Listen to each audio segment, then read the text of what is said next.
Olá, bom dia. Aqui começamos alguma série de vídeos que eu vou gravar abordando os temas de saúde, de prevenção de doenças, de tratamento de doenças.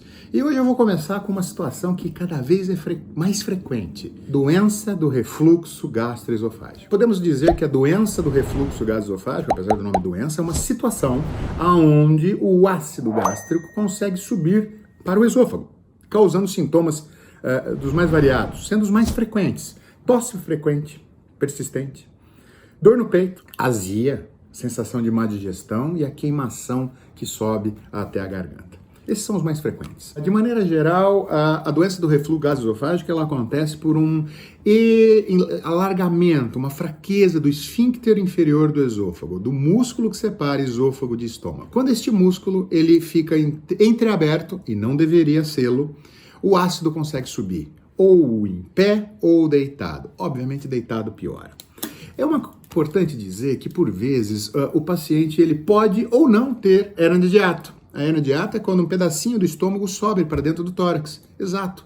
A hérnia nada mais é que um orifício por onde algo passa. No caso da hérnia de hiato esofágico, é um buraquinho no diafragma por onde o esôfago passa. Quando esse orifício no diafragma é um pouco mais alargado, ou pelo estirão na adolescência nos homens e nas mulheres, ou pelas gestações nas meninas, nas mulheres, ou pelo ganho de peso nos homens, esse músculo, esse orifício, ele se alarga, permitindo a passagem, então, do estômago. Isso é hérnia de hiato. Nem toda doença do refluxo gastroesofágico você tem a presença da hérnia de hiato. Inclusive, os últimos pacientes que eu operei, eles não tinham hérnia de hiato, eles tinham um refluxo atroz por incompetência, por flacidez do esfíncter, do músculo que permitia a passagem do ácido. Chama a atenção hoje em dia que a maioria dos pacientes que eu recebo no consultório, ou vindo de otorrinolaringologista porque ele foi lá por causa da tosse, ou vindo de amigos cardiologistas porque ele procurou alguém por dor no peito e não era nada cardíaco, ou os pacientes que me procuram espontaneamente, eles têm 1, 2, 3, 4 endoscopias às vezes. E me chama a atenção porque a endoscopia não estuda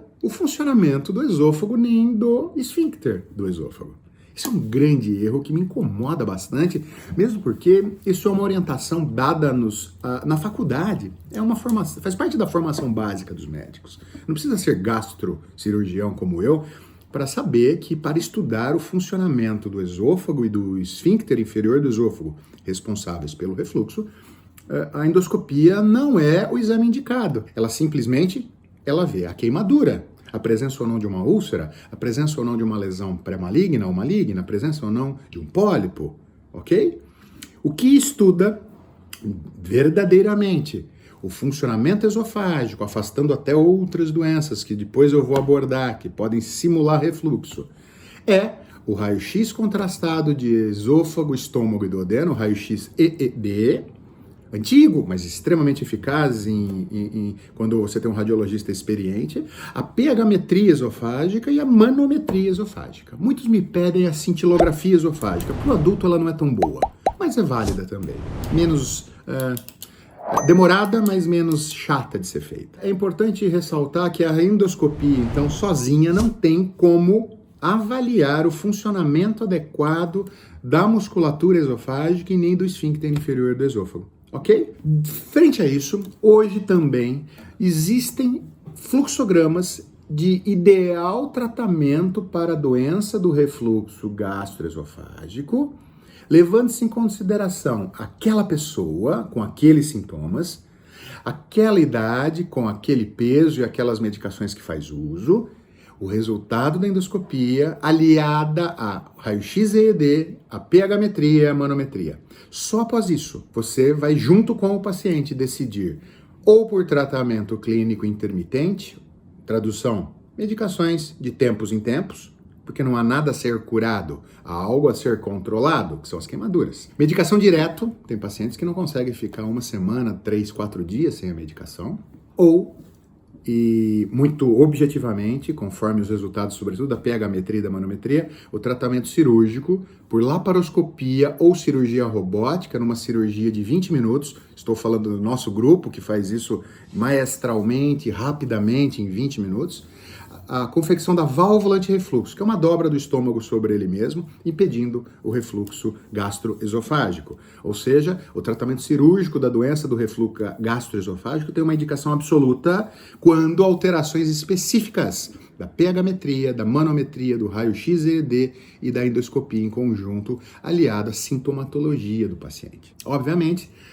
de maneira geral, sempre tentamos o tratamento clínico inicialmente. Outro grande erro que eu vejo no consultório é que nesse tratamento clínico, às vezes instituído pelo colega clínico, pelo cardiologista, pelo ginecologista das pacientes, só colocam o bloqueador de ácido, um dos prazóis.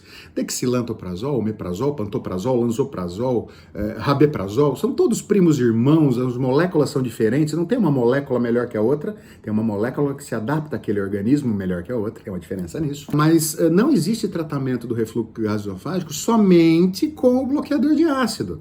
Você diminuir a produção de ácido, isso não acontece, não acontece o bloqueio 100% desse ácido, sozinho não é o tratamento correto. Por isso que o paciente tem muita queixa, mesmo com os bloqueadores de ácido, os prazóis. É sempre ideal um procinético, ou seja, uma medicação que feche um pouco este músculo que separa esôfago de estômago. Reside ali, no esfíncter inferior do esôfago, reside aí nesse músculo a base, a origem do refluxo gastroesofágico.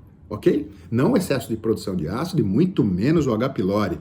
Muitos pacientes me pedem para tratar o H. pylori não tendo nada no estômago, sem antecedentes familiares de câncer, como se isso fosse melhorar o refluxo, e não vai. A bactéria H. pylori é uma das inúmeras bactérias que habitam o nosso organismo, milhares de bactérias que habitam nossa pele, intestino, boca, ânus, etc. E ela não tem essa culpa no refluxo gastroesofágico. Então é importante ter essa noção.